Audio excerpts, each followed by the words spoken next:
ಎಲ್ರಿಗೂ ನಮಸ್ಕಾರ. ಇವತ್ತು ರಾಷ್ಟ್ರೀಯ ಚಳವಳಿ ವಿಷಯಕ್ಕೆ ಸಂಬಂಧಪಟ್ಟಂತೆ ಈಗ ಆಲ್ರೆಡಿ ತೀವ್ರಗಾಮಿಗಳ ಯುಗದ ಬಗ್ಗೆ ಚರ್ಚೆ ಮಾಡ್ತಾ ಇದ್ದೀವಿ ನಾವು. ಈ ಒಂದು ತೀವ್ರಗಾಮಿ ಯುಗದಲ್ಲಿ ಬರ್ತಕ್ಕಂತಹ ಈ ಒಂದು ಘಟನೆಗಳ ಬಗ್ಗೆ ಚರ್ಚೆ ಮಾಡಿದ್ವಿ ನಾವು. ಪ್ರಮುಖವಾಗಿರ್ತಕ್ಕಂತಹ ತೀವ್ರಗಾಮಿಗಳು ಅಂತಕ್ಕಂಥ ಬಗ್ಗೆ ಚರ್ಚೆ ಮಾಡೋಣ. ಯಾರು ಪ್ರಮುಖವಾಗಿರ್ತಕ್ಕಂಥ ತೀವ್ರಗಾಮಿಗಳು ಅಂತಂದಾಗ, ಇಲ್ಲಿ ತೀವ್ರಗಾಮಿಗಳು ಅಂತ ಬಂದಾಗ ಮುಖ್ಯವಾಗಿ 3 ಪದಗಳು ಬಳಸ್ತೀವಿ ನಾವು. ಯಾವ್ದಾಗ ಲಾಲ್, ಬಾಲ್, ಪಾಲ್ ಅಂತಕ್ಕಂತಹ ಹೆಸರನ್ನ ಕಳಿಸ್ತೀವಿ ನಾವು. ಯಾವ್ದಾಗ ಈ ಒಂದು ತೀವ್ರಗಾಮಿಗಳು ಅಂತ ಬಂದಾಗ ಈ ಒಂದು ಲಾಲ್, ಬಾಲ್, ಪಾಲ್ ಅಂತಕ್ಕಂತಹ ಪದವನ್ನು ಬಳಕೆ ಮಾಡ್ತಕ್ಕಂಥ ಕಂಡು ಬರ್ತಾ ಇದೆ. ತೀವ್ರಗಾಮಿಗಳು ಅಂತ ಬಂದರೆ ಈ ಲಾಲ್, ಬಾಲ್, ಪಾಲ್ ಅಂತಕ್ಕಂತಹ ಒಂದು ಪದವನ್ನು ನಾವು ಬಳಕೆ ಮಾಡ್ತಕ್ಕಂಥದ್ದು ಕಂಡು ಬರ್ತಾ ಇದೆ. ಈ ಲಾಲ್, ಬಾಲ್, ಪಾಲ್ ಅಂತಂದಾಗ ಲಾಲಾ ಲಜಪತ್ ರಾಯ್, ಬಿಪಿನ್ ಚಂದ್ರಪಾಲ್, ನಂತರ ಬಾಲ್ ಗಂಗಾಧರ್ ತಿಲಕ್ ಅಂತಕ್ಕಂಥವ್ರು. ಈ ಒಂದು ತೀವ್ರಗಾಮಿಗಳಲ್ಲಿ ಇದಲ್ಲದೆ ಇನ್ನೊಬ್ಬರು ಶ್ರೇಷ್ಠವಾಗಿರ್ತಕ್ಕಂತಹ ವ್ಯಕ್ತಿಗಳು ಬರ್ತಾರೆ ಅಂದಾಗ ಅರವಿಂದ್ ಘೋಷ್ ಅಂತಕ್ಕಂತಹ ವ್ಯಕ್ತಿಗಳು ಬರ್ತಾರೆ. ಇಲ್ಲಿ ಮುಖ್ಯವಾಗಿ ಈ ಬಿಪಿನ್ ಚಂದ್ರಪಾಲ್ ಬಗ್ಗೆ ತಿಳ್ಕೊಳ್ಳೋಣ. ಈ ಬಿಪಿನ್ ಚಂದ್ರಪಾಲ್ ಅವರ ಕಾಲಾವಧಿ 1858ರಿಂದ 1935. ಇವರು ಯಾವುದು ಅಂತಂದಾಗ ಈ ಒಂದು ಬಂಗಾಳ ಪ್ರಾಂತ್ಯಕ್ಕೆ ಸೇರತಕ್ಕಂಥ ವ್ಯಕ್ತಿಗಳು. ಈ ಒಂದು ಬಂಗಾಳ ಪ್ರಾಂತ್ಯಕ್ಕೆ ಸೇರತಕ್ಕಂಥ ವ್ಯಕ್ತಿಗಳು. ಇಲ್ಲಿ ಈ ಒಂದು ಬಂಗಾಳಕ್ಕೆ ಪ್ರಾಂತ್ಯಕ್ಕೆ ಸೇರತಕ್ಕಂಥವರು ಬಿಪಿನ್ ಚಂದ್ರ ಬಾಲ್, ಯಾರು ಅಂತಂದಾಗ ಪಾಲ್ ಅಂತಕ್ಕಂಥವ್ರು. ಈ ರೀತಿಯಾಗಿರ್ತಕ್ಕಂತಹ ಲಾಹೋರ್ ಪ್ರಾಂತ್ಯಕ್ಕೆ ಸೇರತಕ್ಕಂತಹ ವ್ಯಕ್ತಿಗಳು ಯಾರು ಅಂದಾಗ ಲಾಲಾ ಲಜಪತ್ ರಾಯ್. ಮುಂಬೈ ಪ್ರಾಂತ್ಯಕ್ಕೆ ಸೇರತಕ್ಕಂಥ ವ್ಯಕ್ತಿ ಯಾರಂದಾಗ ಬಾಲ್ ಗಂಗಾಧರ್ ತಿಲಕ್ ಅಂತಕ್ಕಂಥವ್ರು. ಈ ರೀತಿಯಾಗಿ ಈ ಒಂದು ಬಿಪಿನ್ ಚಂದ್ರಪಾಲ್ ಅಂತಕ್ಕಂಥವ್ರು ಬ್ರಹ್ಮ ಸಮಾಜದ ಕಾರ್ಯಕರ್ತರು. ಇವರೇನಂದಾಗ ಬ್ರಹ್ಮ ಸಮಾಜದ ಕಾರ್ಯಕರ್ತರು. ಈ ಬ್ರಹ್ಮ ಸಮಾಜದ ಕಾರ್ಯಕರ್ತರಾಗಿ ಸಾಮಾಜಿಕ ಸುಧಾರಣೆಯನ್ನು ತರಲಿಕ್ಕೆ ಬಹಳಷ್ಟು ಪ್ರಯತ್ನ ಪಡ್ತಾರೆ. ಜನರಲ್ಲಿ ಒಂದು ಹೊಸದಾಗಿರತಕ್ಕಂತಹ ಒಂದು ಕ್ರಾಂತಿಯನ್ನು ಮೂಡಿಸೋಕ್ಕೋಸ್ಕರನೇ ಒಬ್ಬ ವಿಧವೆಯನ್ನ ಸ್ವತಃ ಮದುವೆಯಾಗಿರ್ತಕ್ಕಂತಹ ವ್ಯಕ್ತಿ ಯಾರಂದಾಗ ಬಿಪಿನ್ ಚಂದ್ರಪಾಲ್ ಅಂತಕ್ಕಂಥವ್ರು. ಈ ಒಂದು ಬಿಪಿನ್ ಚಂದ್ರಪಾಲ್ ಅಂತಕ್ಕಂಥವ್ರು ಬಂಗಾಳದ ವಿಭಜನೆಯ ಸಂದರ್ಭದಲ್ಲಿ ಅತ್ಯಂತ ಮಹತ್ವವಾಗಿರತಕ್ಕಂತಹ ಪಾತ್ರ ವಹಿಸ್ತಾರೆ. ಬಂಗಾಳದ ವಿಭಜನೆ ಸಂದರ್ಭದಲ್ಲಿ ಬಹಳಷ್ಟು ಮುಖ್ಯವಾಗಿರತಕ್ಕಂಥ ಪಾತ್ರ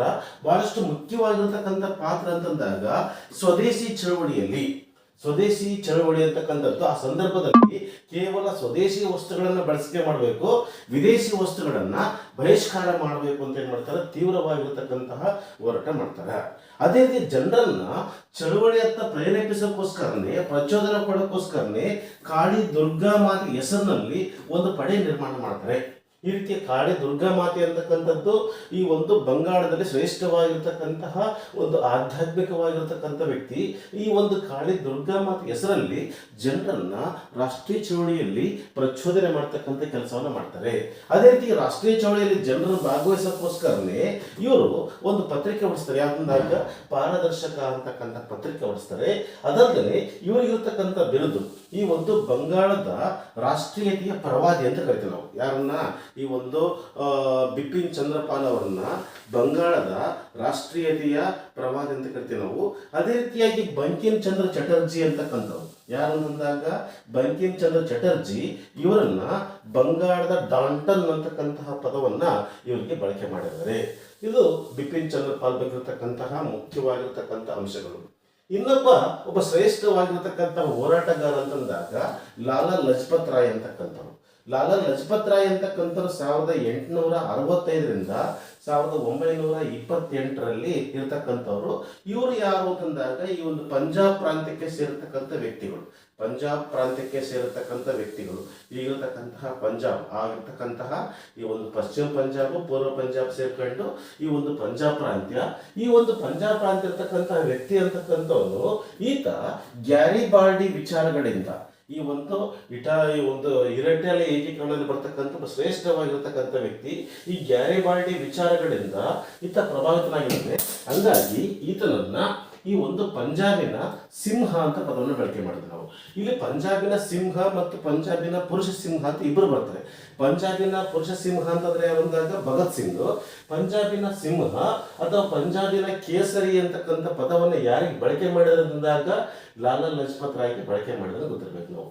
ನಂತರ ಈ ಒಂದು ಬಿಪಿನ್ ಚಂದ್ರಪಾಲ್ ಅಂತಕ್ಕಂಥವ್ರು ಏನಂದಾಗ ಬ್ರಹ್ಮ ಸಮಾಜದ ಕಾರ್ಯಕರ್ತರಾಗಿದ್ರೆ, ಈ ಒಂದು ಲಾಲಾ ಲಜಪತ್ ರಾಯ್ ಅಂತಕ್ಕಂಥವ್ರು ಆರ್ಯ ಸಮಾಜದ ಈ ಒಂದು ಕಾರ್ಯಕರ್ತರು. ಈ ಒಂದು ಆರ್ಯ ಸಮಾಜದ ಕಾರ್ಯಕರ್ತರಾಗಿ ಆರ್ಯ ಸಮಾಜದ ಸ್ಥಾಪಕ ಯಾರು ಅಂತಂದಾಗ ದಯಾನಂದ್ ಸರಸ್ವತಿ ಹೆಸರಲ್ಲಿ ಈ ಒಂದು ದಯಾನಂದ್ ಆಂಗ್ಲೋ ವೇದಿಕ್ ಶಾಲೆಗಳು ಅಂತ ಏನ್ ಮಾಡ್ತಾರೆ, ಸ್ಟಾರ್ಟ್ ಮಾಡ್ತಾರೆ.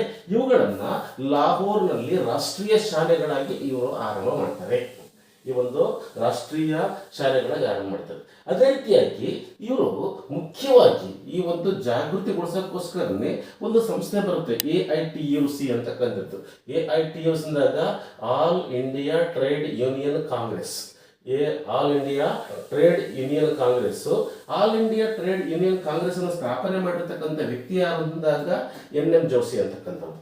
All India Trade Union Congress ಅನ್ನು ಸ್ಥಾಪನೆ ಮಾಡಿರ್ತಕ್ಕಂಥ ವ್ಯಕ್ತಿ ಅಂದಾಗ NM ಜೋಶಿ.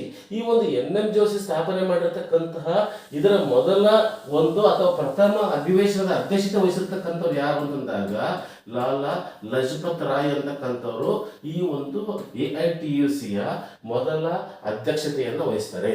ಅದೇ ರೀತಿಯಾಗಿ ಈ ಒಂದು ಇದರ ಕಾರ್ಯದರ್ಶಿಗಳಾಗಿ ಈ ಒಂದು ಲಾಲಾ ಲಜಪತ್ ರಾಯ್ ಅಧ್ಯಕ್ಷತೆ ವಹಿಸಿದರೆ ಇದರ ಒಂದು ಕಾರ್ಯದರ್ಶಿಯಾಗಿ ಇರತಕ್ಕಂತಹ ವ್ಯಕ್ತಿಗಳು ಯಾರು ಅಂತಂದಾಗ ಈ ಒಂದು ಕಾರ್ಯದರ್ಶಿಯಾಗಿರ್ತಕ್ಕಂತಹ ವ್ಯಕ್ತಿಗಳು ಅಂತ ಪ್ರಶ್ನೆ ಕೇಳಿದರೆ ಅದ್ರ ಬಗ್ಗೆ ಒಂಚೂರು ನಮಗೆ ಗೊತ್ತಿರಬೇಕು. ನಮಗೆ ಕಾರ್ಯದರ್ಶಿಗಳು ಅಂತಕ್ಕಂಥದ್ದು ಈ ಒಂದು ಕಾರ್ಯದರ್ಶಿಯಾಗಿ ಕೆಲಸ ಮಾಡಿರ್ತಕ್ಕಂಥ ವ್ಯಕ್ತಿ ಯಾರು ಅಂದಾಗ NS ಹರ್ಡೇಕರ್ ಅಂತಕ್ಕಂಥವ್ರು. ಯಾರು ಅಂದಾಗ NS ಹರ್ಡೇಕರ್ ಅಂತಕ್ಕಂಥವ್ರು ಇದರ ಒಂದು ಕಾರ್ಯದರ್ಶಿ ಆಗಿದ್ರು ಅಂತ ಗೊತ್ತಿರಬೇಕು ನಮಗೆ. ಅದೇ ರೀತಿಯಾಗಿ ಇವರು ರಾಷ್ಟ್ರೀಯ ಚಳವಳಿಯಲ್ಲಿ ಜನರನ್ನ ಒಂದುಗೂಡಿಸೋಕ್ಕೋಸ್ಕರನೇ 1921ರಲ್ಲಿ ಲಾಹೋರ್ನಲ್ಲಿ ಒಂದು ಸಂಸ್ಥೆ ಸ್ಥಾಪನೆ ಮಾಡ್ತಾರೆ. ಯಾವುದಂದಾಗ ಸರ್ವೆಂಟ್ಸ್ ಆಫ್ ಪೀಪಲ್ ಸೊಸೈಟಿ ಅಂತಕ್ಕಂತಹ ಒಂದು ಸಂಸ್ಥೆಯನ್ನು ಸ್ಥಾಪನೆ ಮಾಡ್ತಾರೆ. ಅದೇ ರೀತಿಯಾಗಿ ಈ ಒಂದು ಆರ್ಥಿಕವಾಗಿ ಜನರನ್ನು ಸಬಲ ಮಾಡೋಕ್ಕೋಸ್ಕರನೇ ಒಂದು ಬ್ಯಾಂಕ್ ಅನ್ನು ಸ್ಥಾಪನೆ ಮಾಡುವಲ್ಲಿ ಇವರು ಸಹಕಾರ ಕೊಡ್ತಾರೆ. ಅಂದ್ರೆ ಈ ಒಂದು ಪಂಜಾಬ್ ನ್ಯಾಷನಲ್ ಬ್ಯಾಂಕ್ ಸ್ಥಾಪನೆಯಲ್ಲಿ ಇವರು ಭಾಗಿಯಾಗ್ತಾರೆ ಅಂತಕ್ಕಂಥದ್ದು. ಅದೇ ರೀತಿಯಾಗಿ ಜನರಿಗೂ ಅನುಕೂಲಕ್ಕೋಸ್ಕರನೇ ಲಕ್ಷ್ಮಿ ಇನ್ಶೂರೆನ್ಸ್ ಕಾಪಿ ಅಂತ ಈ ಕಂಪನಿ ಅಂತಕ್ಕಂತಹ ಒಂದು ಸಂಸ್ಥೆಯನ್ನು ಇವರು ಆರಂಭ ಮಾಡ್ತಾರೆ. ಅದೇ ರೀತಿಯಾಗಿ ಇವರು ರಾಷ್ಟ್ರೀಯ ಚಳವಳಿಯಲ್ಲಿ ಪ್ರಮುಖವಾಗಿರತಕ್ಕಂತಹ ಮಹತ್ವವನ್ನು ಕೊಟ್ಟಿರ್ತಕ್ಕಂಥದ್ದು ಅಂದಾಗ ಈ ಒಂದು ಅಸಹಕಾರ ಚಳವಳಿ ಅಂತ ನಡೆಯುತ್ತೆ. 1920ರಿಂದ 1922ರ ಅವಧಿಯಲ್ಲಿ ನಮ್ಮ ದೇಶದಲ್ಲಿ ಬಂಗಾಳ ವಿಭಜನೆಯ ನಂತರ ರಾಷ್ಟ್ರವ್ಯಾಪಿ ಚಳವಳಿ ಆಗಿರತಕ್ಕಂಥದ್ದು ಯಾವುದು ಅಂದಾಗ ಅಸಹಕಾರ ಚಳವಳಿ. ಈ ಅಸಹಕಾರ ಚಳವಳಿಯಲ್ಲಿ ಈ ಒಂದು ಭಾಗಿಯಾಗ್ತಾರೆ. ಭಾಗಿಯಾಗಿ ಏನ್ ಮಾಡ್ತಾರೆ ಅಂದಾಗ ಇವರು ಜೈಲು ವಾಸವನ್ನು ಅನುಭವಿಸ್ತಾರೆ ಅಂತಕ್ಕಂಥದ್ದು. ಅದೇ ರೀತಿಯಾಗಿ ಜನರನ್ನ ಜಾಗೃತಿಗೊಳಿಸೋಕ್ಕೋಸ್ಕರನೇ ಇವರು ಒಂದು ಪಂಜಾಬಿ ಅಂತಕ್ಕಂತಹ ಒಂದು ಪತ್ರಿಕೆ ಹೊರಡಿಸ್ತಾರೆ. ಪಂಜಾಬಿ ಅಂತಕ್ಕಂಥ ಪತ್ರಿಕೆ. ಅದೇ ರೀತಿಯ ಉರ್ದುವಿನಲ್ಲಿ ಒಂದೇ ಮಾತರಂ ಅಂತಕ್ಕಂತಹ ಪತ್ರಿಕೆ ಹೊರಡಿಸಿರ್ತಕ್ಕಂಥ ಸಹ ನಮಗೆ ಕಂಡು ಬರುತ್ತೆ ಅಂತಕ್ಕಂಥದ್ದು.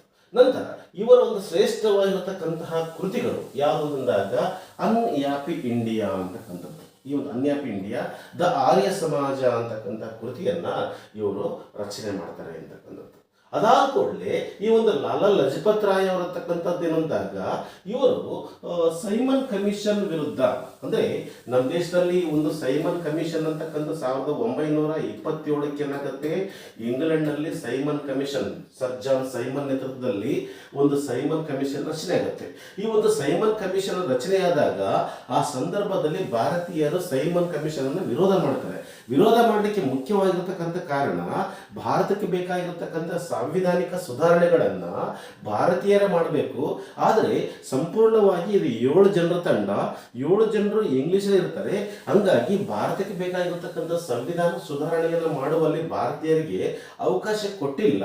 ಹಂಗಾಗಿ ಸೈಮನ್ ಬಂದಾಗ ಸೈಮನ್ ವಿರುದ್ಧ ಸೈಮನ್ ಗೋ ಬ್ಯಾಕ್ ಅಂತಕ್ಕಂಥ ಚಳವಳಿಯನ್ನ ಮಾಡಿದ್ರು. ಈ ಒಂದು ಸೈಮನ್ ಅಂತಕ್ಕಂಥ 1927 ಆದ್ಮೇಲೆ 1928 ಫೆಬ್ರವರಿ ತಿಂಗಳಲ್ಲಿ 3ನೇ ತಾರೀಕಿಗೆ ಈ ಸೈಮನ್ ಕಮಿಷನ್ ಅಂತಕ್ಕಂಥದ್ದು ಭಾರತವನ್ನು ಸಂದರ್ಶನ ಮಾಡೋಕ್ಕೋಸ್ಕರ ಮೊಟ್ಟ ಮೊದಲ ಬಾರಿಗೆ ಮುಂಬೈ ಬರ್ತದೆ. ಎಲ್ಲೆಲ್ಲಿ ಬರ್ತದೆ ಅಲ್ಲೆಲ್ಲಿ ಏನ್ ಮಾಡ್ತಕ್ಕಂಥದ್ದು ಸೈಮನ್ ಕಮಿಷನ್ ವಿರುದ್ಧ ಪ್ರತಿಭಟನೆಯನ್ನ ಮಾಡ್ತಕ್ಕಂಥದ್ದು. ಈ ಸೈಮನ್ ಕಮಿಷನ್ ಅಂತಕ್ಕಂಥದ್ದು ಲಾಹೋರ್ಗೆ ಹೋದಾಗ ಆ ಲಾಹೋರ್ನಲ್ಲಿ ಸೈಮನ್ ಕಮಿಷನ್ ವಿರುದ್ಧ ಈ ಒಂದು ಸೈಮನ್ ಗೋಬ್ಯಾಕ್ ಅಂತಕ್ಕಂತಹ ಚಳವಳಿಯನ್ನ ಎಲ್ಲಿ ಅಂದಾಗ ಲಾಹೋರ್ನಲ್ಲಿ ಆಯೋಜನೆ ಮಾಡಿರ್ತಕ್ಕಂಥದ್ದು. ಲಾಹೋರ್ನಲ್ಲಿ ಅದರ ನೇತೃತ್ವ ವಹಿಸಿಕೊಂಡಿರ್ತಕ್ಕಂಥ ವ್ಯಕ್ತಿ ಯಾರು ಅಂದಾಗ ಲಾಲಾ ಲಜಪತ್ ರಾಯ್. ಅದರ ವಿರುದ್ಧ ಏನಂದಾಗ ಹೋರಾಟ ಮಾಡ್ತಾರೆ. ಆ ಹೋರಾಟ ಮಾಡಿದಾಗ ಆ ಹೋರಾಟಗಾರನ ಹತ್ತಿಕ್ಕೋಸ್ಕರನೇ ಒಬ್ಬ ಸ್ಯಾಂಡರ್ಸ್ ಅಂತಕ್ಕಂಥ ಅಧಿಕಾರಿ, ಯಾರಂದಾಗ ಸ್ಯಾಂಡರ್ಸ್ ಅಂತಕ್ಕಂಥ ಅಧಿಕಾರಿ ಈ ಒಂದು ಪ್ರತಿಭಟನೆ ಹತ್ತಿಕ್ಕೋಸ್ಕರನೇ ಈ ಒಂದು ಲಾಠಿ ಚಾರ್ಜ್ ಅನ್ನು ಘೋಷಣೆ ಮಾಡ್ತಾರೆ. ಯಾವಂದಾಗ ಲಾಠಿ ಚಾರ್ಜ್ ಘೋಷಣೆ ಮಾಡ್ತಾರೆ. ಆ ಲಾಠಿ ಚಾರ್ಜ್ ನಲ್ಲಿ ಒಬ್ಬ ಸ್ಕಾಟ್ ಅಂತಕ್ಕಂಥ ಅಧಿಕಾರಿ, ಸ್ಕಾಟ್ ಅಂತಕ್ಕಂತಹ ಒಬ್ಬ ಪೇದೆ, ಇವನೇನ್ ಮಾಡ್ತಾನಂದಾಗ ಈ ಒಂದು ಲಾಠಿಯಿಂದ ಯಾರಿಗೆ ಲಾಲಾ ಲಜಪತ್ ರಾಯ್ ಹೊಡಿತಾನೆ, ಅದು ಲಾಲಾ ಲಜಪತ್ ರಾಯ್ ತಲೆಗೆ ಬೀಳುತ್ತೆ. ಕೊನೆಗೆ ಏನಾಗುತ್ತೆ ಅಂದಾಗ ಈ ಗಾಯದಿಂದ ಕೊನೆಗೆ 1928 ನವೆಂಬರ್ ತಿಂಗಳಲ್ಲಿ 1928 ಈ ಒಂದು ನವೆಂಬರ್ ತಿಂಗಳಲ್ಲಿ ನವೆಂಬರ್ 17ನೇ ತಾರೀಕಿಗೆ ಇವರು ಏನ್ ಮಾಡ್ತಾರೆ ಅಂದಾಗ ಮರಣವನ್ನು ಕಂಡು ಬರುತ್ತೆ. ಯಾವಾಗ ಸೈಮನ್ ಕಮಿಷನ್ ಹೋರಾಟದಲ್ಲಿ ಇವರು ಮರಣಾಗ್ತಾರೆ, ಅವಾಗ ಏನಾಗುತ್ತೆ ಅಂದಾಗ ಭಾರತದಲ್ಲಿ ಇವರ ವಿರುದ್ಧ ಹೋರಾಟ ಅಂತಕ್ಕಂಥದ್ದು ಅತ್ಯಂತ ತೀವ್ರವಾಗಿರತಕ್ಕಂತಹ ಹೋರಾಟ ಅಂತಕ್ಕಂಥದ್ದು ಕಂಡು ಬರ್ತಾ ಇದೆ. ಈ ರೀತಿಯಾಗಿ ಲಾಲಾ ಲಜಪತ್ ರಾಯ್ ಬಗ್ಗೆ ಇರತಕ್ಕಂತಹ ಪ್ರಮುಖವಾಗಿರತಕ್ಕಂತಹ ಅಂಶಗಳು. ನಂತರ ಇನ್ನೊಬ್ಬ ಶ್ರೇಷ್ಠವಾಗಿರತಕ್ಕಂತಹ ವ್ಯಕ್ತಿ ಯಾರು ಅಂದಾಗ ಅರವಿಂದ್ ಘೋಷ್ ಅಂತಕ್ಕಂಥವ್ರು. ಅರವಿಂದ್ ಘೋಷ್ ಅಂತಕ್ಕಂಥವ್ರು, ಈ ಒಂದು ಅರವಿಂದ್ ಘೋಷ್ ಅಂತಕ್ಕಂಥವ್ರು ಇವರೊಬ್ಬ ಬಂಗಾಳದಲ್ಲಿ ಕಂಡು ಬರ್ತಕ್ಕಂತಹ ಒಬ್ಬ ವ್ಯಕ್ತಿ. ಯಾರು ಅಂದಾಗ ಈ ಒಂದು ಬಂಗಾಳದಲ್ಲಿ ರಾಷ್ಟ್ರೀಯ ಚಳವಳಿಯನ್ನ ಆಯೋಜನೆ ಮಾಡಿರ್ತಕ್ಕಂಥ ವ್ಯಕ್ತಿ. ಇವರು ಈ ಒಂದು ಮುಖ್ಯವಾಗಿ ಯಾರನ್ನಂದಾಗ ಮಂದಗಾಮಿಗಳನ್ನ ತೀವ್ರವಾಗಿ ಟೀಕೆ ಮಾಡ್ತಾ ಇದ್ದಾರೆ. ಮಂದಗಾಮಿಗಳನ್ನ ತೀವ್ರವಾಗಿ ಟೀಕೆ ಮಾಡ್ತಾ ಇದ್ರು. ಆ ಮಂದಗಾಮಿಗಳನ್ನ ಟೀಕೆ ಮಾಡೋ ಸಂದರ್ಭದಲ್ಲಿ ಈ ಒಂದು the new lamp for old ಅಂತಕ್ಕಂಥ ಕೃತಿಯಲ್ಲಿ ಮಂದಗಾಮಿಗಳನ್ನ ಕಟುವಾಗಿ ಟೀಕೆ ಮಾಡಿದ್ದಾರೆ. ಅದಲ್ಲದೆ ಮಂದಗಾಮಿಗಳ ಬಗ್ಗೆ ತಮ್ಮದೇ ಆಗಿರತಕ್ಕಂಥ ಹೇಳಿಕೆ ಕೊಟ್ಟಿದ್ದಾರೆ. ಭಾರತದ ನಿಜವಾದ ಶತ್ರು ಹೊರಗಿನವರಲ್ಲ ಅಂತ ಹೇಳಿಕೆ ಕೊಡ್ತಾರೆ. ಭಾರತದ ನಿಜವಾದ ಶತ್ರು ಯಾರು ಅಂದಾಗ ಹೊರಗಿನವರಲ್ಲ, ಅದು ನಮ್ಮ ಹೇಳಿತನ ಅಂತಕ್ಕಂಥದ್ದು. ನಾವು ಯಾವಾಗ ಭಯ ಪಡ್ತೀವಿ ಆವಾಗ ಏನಾಗುತ್ತೆ ಅಂದಾಗ ಬಾಹ್ಯ ಶಕ್ತಿ ನಮ್ಮನ್ನ ಏನ್ ಮಾಡುತ್ತೆ ಅಂದಾಗ ಭಯಪಡಿಸುತ್ತೆ. ಈ ರೀತಿಯಾಗಿ ಅದು ನಮ್ಮ ಹೇಳಿತನ ಅಂತಕ್ಕಂಥ ಹೇಳಿಕೆಯನ್ನು ಕೊಡ್ತಾರೆ. ಅದೇ ರೀತಿಯಾಗಿ ಇವರು ಒಂದು ಲೈಫ್ ಡಿವೈನ್ ಅಂತಕ್ಕಂತಹ ಕೃತಿಯನ್ನು ಬರ್ತಾರೆ, ಸಾವಿತ್ರಿ ಅಂತಕ್ಕಂತಹ ಕೃತಿಯನ್ನು ಬರ್ತಾರೆ. ಆಮೇಲೆ ಅರವಿಂದ್ ಘೋಷ್ ಬಗ್ಗೆ ರಾಷ್ಟ್ರೀಯ ಚಳವಳಿಯಲ್ಲಿ ಪ್ರಮುಖವಾಗಿರತಕ್ಕಂಥ ಅಂಶ ಅಂತಂದಾಗ ಇವರು ಬಂಗಾಳದಲ್ಲಿ ಮುಜಾಫರ್ಪುರ್ ಪಿತೂರಿ ಅಥವಾ ಕಿಂಗ್ಸ್ಫರ್ಡ್ ಪಿತೂರಿಯಲ್ಲಿ ಇವರು ಭಾಗವಹಿಸಿದ್ರು ಅಂತಕ್ಕಂಥದ್ದು. ಈ ಕಿಂಗ್ಸ್ಫರ್ಡ್ ಪಿತೂರಿ ಅಂತಂದಾಗ ಈ ಒಂದು ಬಂಗಾಳ ವಿಭಜನೆ ಸಂದರ್ಭದಲ್ಲಿ ನಡೆದಿರ್ತಕ್ಕಂಥ ಒಂದು ಅಂಶ. ಬಂಗಾಳ ವಿಭಜನೆ ವಿರುದ್ಧ ಹೋರಾಟ ನಡೆದಿರ್ತಕ್ಕಂಥದ್ದು 1905ರಿಂದ 1911. ಇಲ್ಲಿ ಬಂಗಾಳದಲ್ಲಿ ಏನು ಅಂತಂದಾಗ ಕಿಂಗ್ಸ್ಫರ್ಡ್ ಅಂತಕ್ಕಂಥ ಒಬ್ಬ ನ್ಯಾಯಾಧೀಶ ಈ ಒಂದು ಬಂಗಾಳ ವಿರುದ್ಧದ ಹೋರಾಟದಲ್ಲಿ ಈ ಒಂದು ಒಂದೇ ಮಾತರಂ ಅಂತಕ್ಕಂತಹ ಈ ಒಂದು ಪದ ಅಂತಕ್ಕಂಥದ್ದು ಬಹಳಷ್ಟು ಪ್ರಚಾರದಲ್ಲಿತ್ತು. ಈ ಕಿಂಗ್ಸ್ಫರ್ಡ್ ಅಂತಕ್ಕಂಥ ಅಧಿಕಾರಿ ಅಂತಕ್ಕಂಥವನು ಯಾರು ಒಂದೇ ಮಾತರಂ ಹೇಳ್ತಾರೆ ಅವರಿಗೆ ತೀವ್ರವಾಗಿರತಕ್ಕಂಥ ಶಿಕ್ಷೆಯನ್ನು ಕೊಡ್ತಾ ಇದ್ದ. ಈಗೋಸ್ಕರ ಈ ಕಿಂಗ್ಸ್ಫರ್ಡ್ ಅನ್ನೇ ಸಾಯಿಸೋಕ್ಕೋಸ್ಕರನೇ ಒಂದು ಪಿತೂರಿ ಮಾಡ್ತಾರೆ. ಯಾರು ಅಂತಂದಾಗ ಈ ಒಂದು ಪಿತೂರಿಯಲ್ಲಿ ಪ್ರಮುಖ ಪಾತ್ರ ವಹಿಸಿರ್ತಕ್ಕಂಥ ಭಾಗಿಯಾಗಿರ್ತಕ್ಕಂಥ ವ್ಯಕ್ತಿ ಯಾರು ಅಂತಂದಾಗ ಅರವಿಂದ್ ಘೋಷ್ ಅಂತಕ್ಕಂಥವ್ರು. ಈ ಒಂದು ಕಿಂಗ್ಸ್ಫರ್ಡ್ ಪಿತೂರಿಯಲ್ಲಿ ಇವರು ಒಂದು ಭಾಗಿಯಾಗಿರ್ತಕ್ಕಂಥ ಸಾಬೀತಾಗುತ್ತೆ. ಇವರ ಪರವಾಗಿ CR ದಾಸ್ ಅಂತಕ್ಕಂಥವ್ರು ವಾದ ಮಾಡ್ತಾರೆ. ಆದರೆ ಇವ್ರೇನ್ ಮಾಡ್ತಂದಾಗ ಬಂಗಾಳದಿಂದ ಪಾಂಡಿಚೇರಿಗೆ ಪಲಾಯನ ಮಾಡ್ತಾರೆ. ಈ ಒಂದು ಪಾಂಡಿಚೇರಿಗೆ ಯಾಕೆ ಪಲಾಯನ ಮಾಡಿದಾಗ ಆ ಪಾಂಡಿಚೇರಿ ಅಂತಕ್ಕಂಥದ್ದು ಆ ಸಂದರ್ಭದಲ್ಲಿ ಫ್ರೆಂಚರ ಅಧೀನದಲ್ಲಿತ್ತು. ಯಾವಂದಾಗ ಪಾಂಡಿಚೇರಿ ಅಂತಕ್ಕಂಥದ್ದು ಫ್ರೆಂಚರ ಅಧೀನದಲ್ಲಿತ್ತು. ಅವಾಗ ಪಾಂಡಿಚೇರಿಯಲ್ಲಿ ಇವರ ರಾಷ್ಟ್ರೀಯ ಹೋರಾಟ ಬಿಟ್ಟು ಈ ಒಂದು ಪಾಂಡಿಚೇರಿಯಲ್ಲಿ ಆಶ್ರಮವನ್ನು ಸ್ಥಾಪನೆ ಮಾಡ್ತಾರೆ. ಈಗೂ ಸಹ ಅದು ಇನ್ನೊಂದಾಗ ಅರಬಿಂದೋ ಆಶ್ರಮ ಅಂತಕ್ಕಂಥ ಪರಿಸ್ಥಿತಿಗೆ ಪಡೆದಿದೆ. ಅರಬಿಂದೋ ಆಶ್ರಮ ಅಂತ ಪರಿಸ್ಥಿತಿಗೆ ಪಡೆದಿದೆ. ಈ ಒಂದು ಅರಬಿಂದೋ ಆಶ್ರಮದಲ್ಲಿ ಭಾಗಿಯಾಗಿ ಸೇರ್ಕೊಂಡು ಇವರು ಆಧ್ಯಾತ್ಮ, ಯೋಗ, ಶಿಕ್ಷಣದಲ್ಲಿ ಮುಂದುವರೆದರು ಅಂತಕ್ಕಂಥದ್ದು. ಇವತ್ತಿಗೂ ಸಹ ಅರವಿಂದ ಆಶ್ರಮ ಅಂತಕ್ಕಂಥದ್ದು ಭಾರತದಲ್ಲಿ ತನ್ನದೇ ಆಗಿರತಕ್ಕಂಥ ಕೊಡುಗೆ ಕೊಟ್ಟಿರ್ತಕ್ಕಂಥದ್ದು ಕಂಡು ಬರ್ತಾ ಇದೆ. ನಂತರ ಇನ್ನೊಬ್ಬ ಶ್ರೇಷ್ಠವಾಗಿರತಕ್ಕಂತಹ ಒಬ್ಬ ವ್ಯಕ್ತಿ ಯಾರು ಅಂದಾಗ ಬಾಲ್ ಗಂಗಾಧರ ತಿಲಕ್ ಅಂತಕ್ಕಂಥವ್ರು. ಇವರು ಮುಂಬೈ ಪ್ರಾಂತ್ಯಕ್ಕೆ ಸೇರತಕ್ಕಂಥ ವ್ಯಕ್ತಿಗಳು. ಬಾಲ್ ಗಂಗಾಧರ ತಿಲಕ್ ಅಂತಕ್ಕಂಥವ್ರು ಎಲ್ಲಿ ಅಂತಂದಾಗ ಈ ಒಂದು ಮುಂಬೈ ಪ್ರಾಂತ್ಯಕ್ಕೆ ಸೇರತಕ್ಕಂತಹ ವ್ಯಕ್ತಿಗಳು. ಇವರು ಮುಂಬೈ ಪ್ರಾಂತ್ಯ ರತ್ನಗಿರಿ ಜಿಲ್ಲೆಯ ಚಿಕ್ಕಿಲಾ ಅಂತಕ್ಕಂಥ ಗ್ರಾಮದಲ್ಲಿ ಇವರು ಜನಿಸ್ತಾರೆ ಅಂತಕ್ಕಂಥದ್ದು. ಇವರು ರಾಷ್ಟ್ರೀಯ ಚಳವಳಿಗೆ ತಮ್ಮದೇ ಆಗಿರತಕ್ಕಂಥ ಕೊಡುಗೆ ಕೊಡೋಕ್ಕೋಸ್ಕರನೇ ಒಂದು ಶ್ರೇಷ್ಠವಾಗಿರತಕ್ಕಂಥ 2 ಪತ್ರಿಕೆಗಳನ್ನು ಕೊಟ್ಟಿದ್ದಾರೆ. ಒಂದು ಕೇಸರಿ ಅಂತಕ್ಕಂಥ ಪತ್ರಿಕೆ. ಯಾವುದಂದಾಗ ಕೇಸರಿ ಪತ್ರಿಕೆ. ಕೇಸರಿ ಪತ್ರಿಕೆ ಯಾವ ಭಾಷೆಯಲ್ಲಿದೆ ಅಂತ ಪ್ರಶ್ನೆ ಕೇಳಿದ್ದಾರೆ. ಯಾವುದಂದಾಗ ಮರಾಠಿ ಭಾಷೆಯಲ್ಲಿದೆ. ಈ ಒಂದು ಕೇಸರಿ ಪತ್ರಿಕೆಯನ್ನು ಕನ್ನಡಕ್ಕೆ ಅನುವಾದ ಮಾಡ್ತಾರೆ. ಕೇಸರಿ ಪತ್ರಿಕೆಯನ್ನ ಕನ್ನಡಕ್ಕೆ ಅನುವಾದ ಮಾಡಿರ್ತಕ್ಕಂಥ ವ್ಯಕ್ತಿ ಯಾರು ಅಂದಾಗ ಹರ್ಡೇಕರ್ ಮಂಜಪ್ಪ ಅಂತ ಕರೆದು. ಈ ಕೇಸರಿ ಪತ್ರಿಕೆಯಲ್ಲಿ ತೀವ್ರವಾಗಿರತಕ್ಕಂತಹ ಲೇಖನಗಳನ್ನು ಬರಿತಾ ಇದ್ದಾರೆ. ತೀವ್ರವಾಗಿರತಕ್ಕಂತಹ ಲೇಖನಗಳನ್ನು ಈ ಕೇಸರಿ ಪತ್ರಿಕೆ ಅಂತಕ್ಕಂಥ ಎಷ್ಟು ತೀವ್ರವಾಗಿತ್ತು ಅಂದಾಗ 1908ರಲ್ಲಿ ಈ ಕೇಸರಿ ಪತ್ರಿಕೆಯಲ್ಲಿ ಬಂಗಾಳ ವಿಭಜನೆ ಸಂದರ್ಭದಲ್ಲಿ ವಿದೇಶಿ ವಸ್ತುಗಳ ಬಹಿಷ್ಕಾರ ಕುರಿತು ಲೇಖನ ಬರೆದ್ರು. ಈ ಒಂದು ಲೇಖನದ ಆಧಾರದ ಮೇಲೆ ಈ ಬ್ರಿಟಿಷ್ ಸರ್ಕಾರ ಏನ್ ಮಾಡ್ತಂದಾಗ ಇವರ ವಿರುದ್ಧ ದೇಶದ್ರೋಹ ಆರೋಪ ಹೊರಿಸಿ ಇವರನ್ನ ಈ ಒಂದು ಎಲ್ಲಿಗೆ ಅಂತಂದಾಗ ಈ ಒಂದು ಬರ್ಮಾಕ್ಕೆ ಇವರನ್ನ ಬರ್ಮಾದ ಎಲ್ಲಿಂದಾಗ ಮಂಡೇಲಾ ಜೈಲಿನಲ್ಲಿ ಇವರನ್ನಾಯಿತು. ಸುಮಾರು 6 ವರ್ಷಗಳ ಕಾಲ ಇವರನ್ನ ಗಡೀಪಾರು ಮಾಡಿತು. 6 ವರ್ಷಗಳ ಕಾಲ ಗಡೀಪಾರು ಮಾಡಿತು. ಅಂದರೆ ಅಷ್ಟು ತೀವ್ರವಾಗಿರತಕ್ಕಂತಹ ಒಂದು ಯಾವುದಂದಾಗ ಪತ್ರಿಕೆ ಯಾವುದಾಗಿತ್ತು ಅಂದಾಗ ಕೇಸರಿ ಪತ್ರಿಕೆ ಆಗಿತ್ತು. ಈ ಒಂದು 6 ವರ್ಷಗಳ ಕಾಲ ಈ ಒಂದು ಬರ್ಮಾದ ಮಂಡೇಲಾ ಜೈಲಿನಲ್ಲಿದ್ದಾಗ ಇವರೇನು ಅಂದಾಗ ಒಂದು ಪ್ರಸಿದ್ಧವಾಗಿರ್ತಕ್ಕಂಥ ಒಂದು ಕೃತಿಯನ್ನು ಬರೀತಾರೆ. ಎಲ್ಲಿ ಅಂದಾಗ ಯಾವುದೋ ಗೀತಾ ರಹಸ್ಯ ಅಂತಕ್ಕಂಥ ಶ್ರೇಷ್ಠವಾಗಿರ್ತಕ್ಕಂಥ ಕೃತಿಯನ್ನ ಬಾಲಗಂಗಾಧರ ತಿಲಕ್ ಅಂತಕ್ಕಂಥವ್ರು ಈ ಮಂಡೇಲಾ ಜೈಲಿನಲ್ಲಿದ್ದಾಗ ಇದನ್ನು ಬರೆದುಕೊಂಡು ಕಂಡು ಬರ್ತಾ ಇದೆ. ಅದೇ ರೀತಿ ಇವರು ಇನ್ನೊಂದು ಪ್ರಸಿದ್ಧವಾಗಿರ್ತಕ್ಕಂತಹ ಪತ್ರಿಕೆ ಅಂತಂದ್ರೆ ಮರಾಠ ಅಂತಕ್ಕಂಥ ಪತ್ರಿಕೆ. ಯಾವ್ದಾಗ ಮರಾಠ ಪತ್ರಿಕೆ. ಮರಾಠ ಪತ್ರಿಕೆ ಯಾವ ಭಾಷೆಯಲ್ಲಿ ಇದೆ ಅಂತಂದಾಗ ಇದು ಇಂಗ್ಲಿಷ್ ಭಾಷೆಯಲ್ಲಿದೆ. ಇವರು ಅಗರ್ಕರ್ ಜೊತೆಗೆ ಸೇರ್ಕೊಂಡು ಈ ಮರಾಠ ಪತ್ರಿಕೆಯನ್ನು ನಡೆಸ್ತಾ ಇದ್ರು ಅಂತಕ್ಕಂಥದ್ದು. ಅದಲ್ಲದೆ ಈ ಒಂದು ಜನರನ್ನ ರಾಷ್ಟ್ರೀಯ ಚಳವಳಿಯಲ್ಲಿ ಭಾಗವಹಿಸೋಕ್ಕೋಸ್ಕರನೇ ಜನರನ್ನ ಸಂಘಟನೆ ಮಾಡೋಕ್ಕೋಸ್ಕರನೇ ಧಾರ್ಮಿಕ ಉತ್ಸವಗಳನ್ನು ಆಚರಣೆ ಮಾಡ್ತಾರೆ ಅಥವಾ ಉತ್ಸವಗಳನ್ನ ಆಚರಣೆ ಮಾಡ್ತಾರೆ. ಅದರಲ್ಲಿ ಮುಖ್ಯವಾಗಿ ಅಂದಾಗ ಗಣೇಶ ಉತ್ಸವನ ಆಚರಣೆ ಮಾಡ್ತಾರೆ. 1893ರಲ್ಲಿ ಗಣೇಶ ಉತ್ಸವನ್ನ ಆರಂಭ ಮಾಡ್ತಾರೆ. ಇವತ್ತಿಗೂ ಸಹ ಗಣೇಶ ಉತ್ಸವ ಅಂತಕ್ಕಂಥದ್ದು ಮುಂಬೈ ಕರ್ನಾಟಕದಲ್ಲಿ ಬಹಳಷ್ಟು ಪ್ರಸಿದ್ಧಿ ಪಡೆದಿರ್ತಕ್ಕಂಥ ಕಂಡು ಬರ್ತಾ ಇದೆ ನಮಗೆ.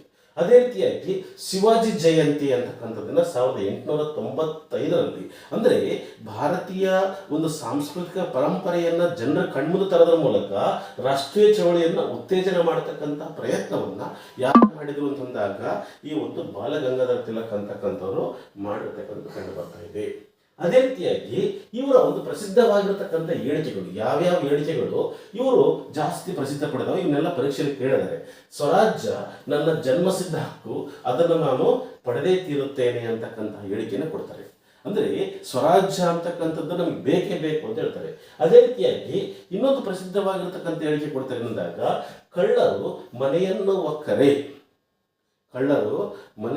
ಒಕ್ಕರೆ ಏನ್ ಮಾಡ್ಬೇಕು ಅಂತಂದಾಗ ಅವರನ್ನ ಹೊರ ಹಾಕುವ ಶಕ್ತಿ ಏನ್ ಮಾಡ್ಬೇಕು, ನಮ್ಮಲ್ಲಿ ಇಲ್ಲದಿದ್ರೆ ಅವರನ್ನ ಮನೆಯೊಳಗೆ ಸುಟ್ಟು ಹಾಕ್ಬೇಕು ಅಂತ ಹೇಳ್ತಾರೆ. ಈ ಒಂದು ಕಳ್ಳರು ಮನೆಯನ್ನು ಒಕ್ಕರೆ ಅವರನ್ನು ಹೊರ ಹಾಕುವ ಶಕ್ತಿ ನಮ್ಮಲ್ಲಿ ಇರಬೇಕು. ಒಂದು ವೇಳೆ ಇಲ್ಲದೆ ಇದ್ರೆ ಮನೆಯಲ್ಲಿಯೇ ಅವ್ರನ್ನ ಸುಟ್ಟು ಹಾಕಬೇಕು ಅಂತಕ್ಕಂಥದ್ದು ಈ ಬ್ರಿಟಿಷರ ವಿರುದ್ಧ ಕೊಟ್ಟಿರ್ತಕ್ಕಂಥ ಒಂದು ಶ್ರೇಷ್ಠವಾಗಿರ್ತಕ್ಕಂತಹ ಹೇಳಿಕೆ ಅಂತಕ್ಕಂಥದ್ದು. ಅದೇ ರೀತಿಯಾಗಿ ಇವರು ಹೇಳ್ತಾರೆ, ನನಗೆ ಸುರಾಜ್ಯ ಬೇಕಾಗಿಲ್ಲ, ಏನ್ ಬೇಕು, ನನಗೆ ಸ್ವರಾಜ್ಯ ಬೇಕು ಅಂತ ಹೇಳ್ತಾರೆ. ನನಗೆ ಸುರಾಜ್ಯ ಬೇಕಾಗಿಲ್ಲ, ಯಾವ್ದು ಬೇಕು, ನನಗೆ ಸ್ವರಾಜ್ಯ ಬೇಕು. ಸುರಾಜ್ಯ ಬೇಕಂತ ಮಂದಗಾಮಿಗಳಿಗೆ ಕೇಳಿದ್ರೆ ನನಗೆ ಸ್ವರಾಜ್ಯ ಬೇಕು ಅಂತ ಹೇಳ್ತಾರೆ. ಅದೇ ರೀತಿಯಾಗಿ ಇನ್ನೊಂದು ರಾಜಕೀಯ ಹಕ್ಕುಗಳು ಬೇಡಿದರ ಬರುವುದಿಲ್ಲ, ಅವುಗಳನ್ನು ಹೆಂಗ್ ಪಡಿಬೇಕು ಅಂತಂದಾಗ ಹೋರಾಟದ ಮೂಲಕವೇ ಪಡಿಬೇಕು ಅಂತ. ಈ ಒಂದು ರಾಜಕೀಯ ಹಕ್ಕುಗಳು ಬೇಡದೆ ಬರುವುದಿಲ್ಲ, ಅವು ಹೆಂಗ್ ಪಡಿಬೇಕು, ನಾವು ಹೋರಾಟದ ಮೂಲಕವೇ ಪಡಿಬೇಕು ಅಂತ ಹೇಳ್ತಾರೆ. ಅದೇ ರೀತಿಯಾಗಿ ಇನ್ನೊಂದು ಬಂಗಾಳ ವಿಭಜನೆ ಸಂದರ್ಭದಲ್ಲಿ ಒಂದು ಪ್ರಮುಖವಾಗಿರತಕ್ಕಂಥ ಹೇಳಿಕೆ ಕೊಡ್ತವೆ. ಇದು ದೇಶದ ಆತ್ಮಾಭಿಮಾನ ಮತ್ತು ಘನತೆಯ ಮೇಲಿನ ದಾಳಿಯಾಗಿದೆ. ಹಂಗಾಗಿ ನಾವು ಇದನ್ನ ಆತ್ಮಾಭಿಮಾನವನ್ನು ಪ್ರಶ್ನೆ ಮಾಡ್ತಕ್ಕಂಥ ಅಂಶ, ಇದಕ್ಕೆ ನಾವು ಹೋರಾಟ ಮಾಡಲೇಬೇಕು ಅಂತಕ್ಕಂಥ ಅಂಶವನ್ನ ಈ ಒಂದು ತಿಲಕ್ ಅವರು ಕೊಡ್ತಕ್ಕಂಥದ್ದು ಕಂಡು ಬರ್ತಾ ಇದೆ ಅಂತಕ್ಕಂಥದ್ದು. ನಂತರ ಇನ್ನೊಂದು ಪ್ರಮುಖವಾಗಿರತಕ್ಕಂತಹ ಹೇಳಿಕೆ ಕೊಡ್ತಾರೆ. ಏನಂದಾಗ ದೇವರು ಅಸ್ಪೃಶ್ಯರನ್ನ ಸೃಷ್ಟಿಸಿದ್ದಾರೆ. ದೇವರು ಅಸ್ಪೃಶ್ಯವನ್ನ ಸೃಷ್ಟಿಸಿದ್ದಾರೆ. ನೋಡ್ರಿ, ಮುಂದೆ ಅವರು ಕೊಡ್ತಾರೆ, ಆದ್ರೆ ನಾನು ದೇವರನ್ನೇ ನಂಬುವುದಿಲ್ಲ. ದೇವರು ಅಸ್ಪೃಶ್ಯ ಸೃಷ್ಟಿಸಿದರೆ ನಾನು ದೇವರನ್ನೇ ನಂಬುವುದಿಲ್ಲ ಅಂತ ಹೇಳ್ತಾನೆ. ಅಂದರೆ ದೇವರನ್ನೇ ನಂಬುವುದಿಲ್ಲ ಅಂತ, ಅಂದರೆ ಸಂಪೂರ್ಣವಾಗಿ ನೋಡಿದಾಗ ಇಲ್ಲಿರ್ತಕ್ಕಂಥ ಅಸ್ಪೃಶ್ಯ ಜನಾಂಗವನ್ನ ಸರಿ ತನ್ನ ಕಡೆ ಕಳ್ಕೊಳ್ತಕ್ಕಂಥ ನಂಬುವುದಿಲ್ಲ ಅಂತಕ್ಕಂಥದ್ದು, ಅಂದರೆ ಎಲ್ಲ ಮಾನವರು ಒಂದೇ ಅಂತಕ್ಕಂಥ ಹೇಳಿಕೆಯನ್ನು ಇವರು ಕೊಟ್ಟಿರ್ತಕ್ಕಂಥ ಕಂಡು ಬರ್ತಾ ಇದೆ ಅಂತಕ್ಕಂಥದ್ದು. ಇಷ್ಟು ಅದಲ್ಲದೆ ಇವರಿಗಿರ್ತಕ್ಕಂತಹ ಒಂದು ಪ್ರಮುಖವಾಗಿರ್ತಕ್ಕಂತಹ ಇವರೇನಿದ್ದಾಗ ಈ ಒಂದು 1908ರಲ್ಲಿ ಇವರು ಸ್ವದೇಶಿ ಚಳವಳಿಯಲ್ಲಿ ಪ್ರಮುಖ ಪಾತ್ರ ವಹಿಸ್ತಾರೆ ಅಂತಕ್ಕಂಥದ್ದು ಕಂಡು ಬರ್ತಾ ಇದೆ. ಅದೇ ರೀತಿಯಾಗಿ ಇಲ್ಲಿ ವಿದೇಶಿ ವಸ್ತುಗಳ ಬಹಿಷ್ಕಾರ ಮಾಡ್ತಾರೆ. ನಂತರ ಈ ಒಂದು ಬಂಗಾಳದ ವಿಭಜನೆ ಸಂದರ್ಭದಲ್ಲಿ ಕೇಸರಿ ಪತ್ರಿಕೆಯಲ್ಲಿ ದೇಶದ್ರೋಹ ಆರೋಪದ ಮೇರೆಗೆ ಇವರಿಗೆ 6 ವರ್ಷಗಳ ಕಾಲ ಏನು ಮಾಡ್ಕೊಂಡಾಗ ಜೈಲು ಶಿಕ್ಷೆ ಕೊಡ್ತಾರೆ. ಯಾವಾಗ ಜೈಲು ಶಿಕ್ಷೆ ಕೊಡ್ತಾರೆ ನೋಡ್ರಿ, ಆ ಸಂದರ್ಭದಲ್ಲಿ ಮುಂಬೈನಲ್ಲಿರ್ತಕ್ಕಂಥ ಗಿರಣಿ ಕಾರ್ಮಿಕರು 6 ದಿನಗಳ ಕಾಲ ಇವರನ್ನ ದೇಶದ್ರೋಹ ಆರೋಪವನ್ನು ವಿರೋಧಿಸಿ ಮುಷ್ಕರ ಮಾಡಿರ್ತಕ್ಕಂಥದ್ದು ಕಂಡು ಬರ್ತಾ ಇದೆ. ಇದು ಸ್ವಲ್ಪ ನಮಗೆ ಬಹಳಷ್ಟು ಮುಖ್ಯವಾಗಿರ್ತಕ್ಕಂಥ ಅಂಶ. ನಂತರ ಇವರಿಗಿರ್ತಕ್ಕಂತಹ ಬಿರುದಿನಂದಾಗ ಭಾರತದ ನೈಜ ಪ್ರತಿಭಟನೆಯ ಜನಕ ಅಂತ ಕರಿತೀವಿ ನಾವು, ಅಥವಾ ಇವರನ್ನು ಅಶಾಂತಿಯ ಜನಕ ಅಂತ ಕರಿತೀವಿ ನಾವು. ಅಶಾಂತಿಯ ಜನಕ ಅಂತ ಕರೆದವ್ರು ಯಾರು ಅಂದಾಗ ಈ ಒಂದು ವಾಲೆಂಟೈನ್ ಚಿರೋಲ್ ಅಂತಕ್ಕಂಥ ವಾಲೆಂಟೈನ್ ಚಿರೋಲ್ ಅಂತಕ್ಕಂಥ ವ್ಯಕ್ತಿ ಏನ್ ಮಾಡ್ತಾರೆ ಅಂದಾಗ ಇವರನ್ನ ಅಶಾಂತಿಯ ಜನಕ ಅಂತ ಕರೀತಾರೆ.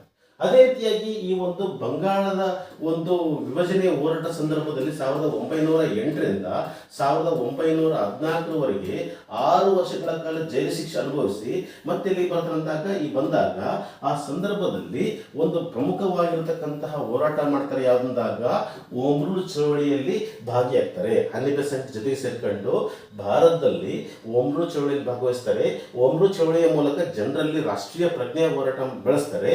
ನಂತರ ಇವರು 1920ರಲ್ಲಿ ಈ ಒಂದು ಆಗಸ್ಟ್ 1ನೇ ತಾರೀಕಿಗೆ ಆ ಸಂದರ್ಭದಲ್ಲಿ ಅಸಹಕಾರ ಚಳವಳಿ ಘೋಷಣೆ ಆಗಿರುತ್ತೆ.